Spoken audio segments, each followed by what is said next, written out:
네, 안녕하세요. 장애인을 돕고 있는 스마일 재단의 이사 나성식입니다. 만나게 돼서 대단히 반갑습니다.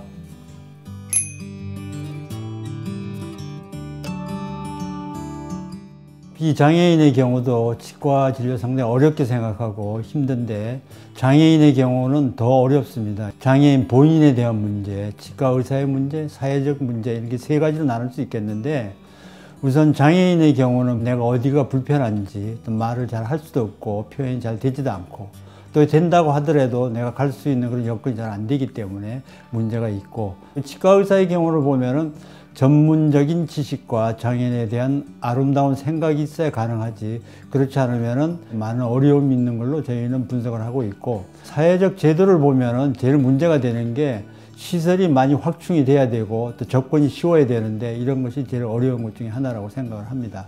특히 더 강조하고 싶은 것은 치과를 가지 못하는 제일 큰 이유 중에 하나가 경제적 어려움을 하고, 또 어디를 어떻게 찾아가야 될지 전문적인 기관에서 안내, 이런 게 제일 부족한 걸로 나와 있습니다.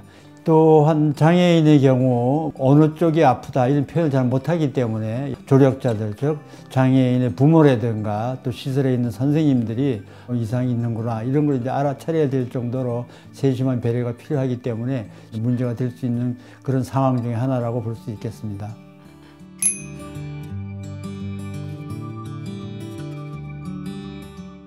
예, 이 칫솔질이라는 게 우리가 배워야 될 그런 구강 관리 중에 하나인데, 장애인의 경우는 반복적으로 하지 않으면 알아들은 것처럼 행동하고 또 실제 그런 것 같게 보이지만은 다시 반복해보면 잘 되질 않거든요. 그러니까 항상 반복과 더불어서 다시 재현할 수 있을 때까지 끊임없이 교육을 시켜야 된다는 게 제일 큰 이유 중에 하나인데, 계속 반복 또 다시 반복, 이게 제일 중요하다고 생각을 합니다.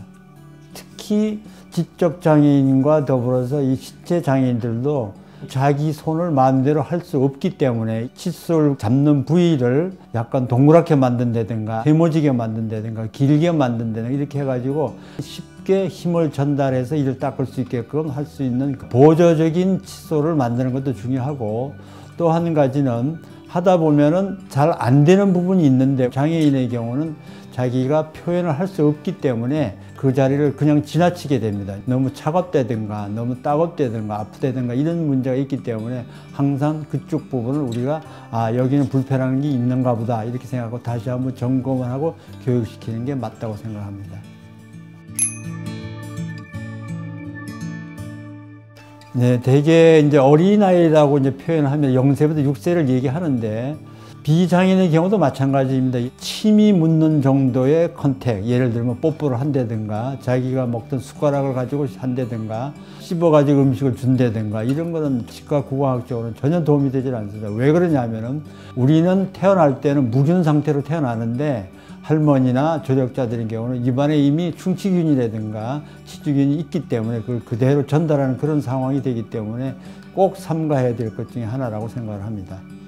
예, 7세에서 12세가 되면 어느 정도 우리가 인지 능력이 있기 때문에 대화도 가능하고 호불호를 충분히 얘기할 수 있기 때문에 3 내지 6개월마다 한 번씩 치과에 정기적으로 들려서 검사를 하고 조기 진료를 하는 게 제일 좋은 방법인데, 이것도 조력자의 힘이 없으면 갈 수가 없기 때문에 습관적으로 할 수 있는 주기적인 관리가 이 나이대에 필요한 그런 구강 관리 중에 하나라고 생각이 됩니다. 장애 유형이라든가 장애인의 협조에 따라서 얼마든지 변형해서 쓸 수 있는데, 기본적인 내용은